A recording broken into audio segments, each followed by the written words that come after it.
എന്തായിരുന്നു ബ്ലാങ്കറ്റിനകത്ത്? ബ്ലാങ്കിനകത്ത് 2 മനുഷ്യന്മാർ കിടന്നുറങ്ങുന്നു. എടി പെണ്ണെ, നിന്റെ ചാട്ട എങ്ങോട്ടാണെന്നൊക്കെ എനിക്ക് മനസ്സിലാകുന്നുണ്ട്. ആ വെള്ളം അങ്ങ് വാങ്ങി വെച്ചേക്ക്. സദാചാരം കൂടുതൽ കളിക്കുന്ന ഒരു കുട്ടിയാണ് പൊതുവെ. മനുഷ്യന്മാരായാലും ഇത്തിരി സദാചാര ബോധമൊക്കെ വേണ്ടേ?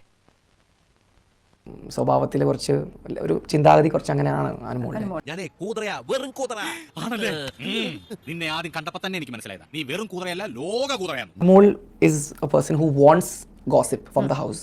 വൃത്തികെട്ട മാർഗത്തിലൂടെയാണോ ആളുകളെ തോപ്പിക്കുന്നത്? മാർഗം എനിക്ക് പ്രശ്നമല്ല, ലക്ഷ്യമാണ് എന്റെ ഉന്നം. എങ്കിലും ഒരു കോർണറിൽ നിന്ന് ഗോസിപ്പ് എടുത്ത് കണ്ടന്റ് ഉണ്ടാക്കാൻ പറ്റും. ഇപ്പൊ മനസ്സിലായില്ലേ എനിക്ക് അല്പം തൊലിക്കട്ടി കൂടുതലാണെന്ന്, നാണവും മാനവും ഇത്തിരി കുറവാണെന്ന്. 72 ക്യാമറ ഉണ്ട്, ബിഗ് ബോസ് ഉണ്ട്, ലാലേട്ടൻ ഉണ്ട്, എല്ലാരും ഉണ്ട്. അവർ പറഞ്ഞു കണ്ടില്ല.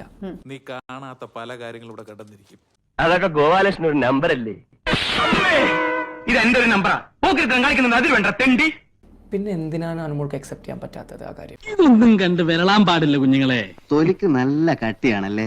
ബ്ലാങ്കറ്റിനെ അവർ പറഞ്ഞത് ഒരു മാറ്റി പറഞ്ഞിട്ടില്ല. തെറ്റൊന്നുമില്ലല്ലോ. So what, move on. അതല്ലേ പറയുന്നത് PR game. If you observe game pattern അതാണല്ലോ. അതിന് ഞാനല്ലല്ലോ പറയുന്നത്, ഞാൻ ആൾക്കാർക്ക് കൂലി കൊടുത്ത് അവരെ കൊണ്ട് പറയും. ഇപ്പം അനുമോൾ എന്താ കണ്ടത്? 2 പേര് അടുത്ത് വരുമ്പോ എന്ത് ചെയ്യുന്ന കാര്യങ്ങൾ ഞാൻ കണ്ടത്. ഇത്രയും പ്രശ്നം ഉണ്ടാവാൻ മാത്രം അവിടെ ഒന്നും ഉണ്ടായില്ലല്ലോ. ഉണ്ടായില്ലേ? ഒക്കെ ഞാൻ കണ്ടോണ്ടിരിക്കുകയായിരുന്നു.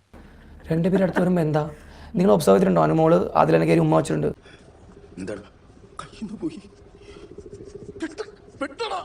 എവിടെ? ചീക്കില്. ലെസ്ബിയൻ. ആകെ നാറിയിരിക്കില്ലേ പിന്നെന്തോ. ഇത് വടി കൊടുത്ത് അടി വാങ്ങുന്ന പരിപാടിയാണല്ലോ Babu. Noor as a lesbian. And if you're kissing a lesbian girl, it's provoking her maybe.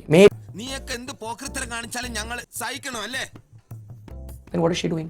അനുമോളും അതിലേക്ക് നൂരയ്ക്ക് ഒരു ബെഡിൽ കിടക്കാം, ആരും ഒന്നും ജഡ്ജ് ചെയ്യാതെ. ഞാൻ മാത്രമല്ല അവരെല്ലാവരും. അതല്ല ഉദ്ദേശം, ഞാൻ മാറി. അവിടെ സദാചാരമില്ല. അതറിയില്ല, പക്ഷെ അവൾക്ക് മാത്രമേ പ്രശ്നമുള്ളൂ. നാണമുണ്ടോ നിനക്ക്? നാണം. ഈ പറഞ്ഞ അനുമോളിനാണ് ലാലേട്ടൻ ഒരു വാക്ക് കൊടുത്തിരിക്കുന്നത്, ഹ്യൂമൻ CCTV എന്ന് പറഞ്ഞിട്ട്.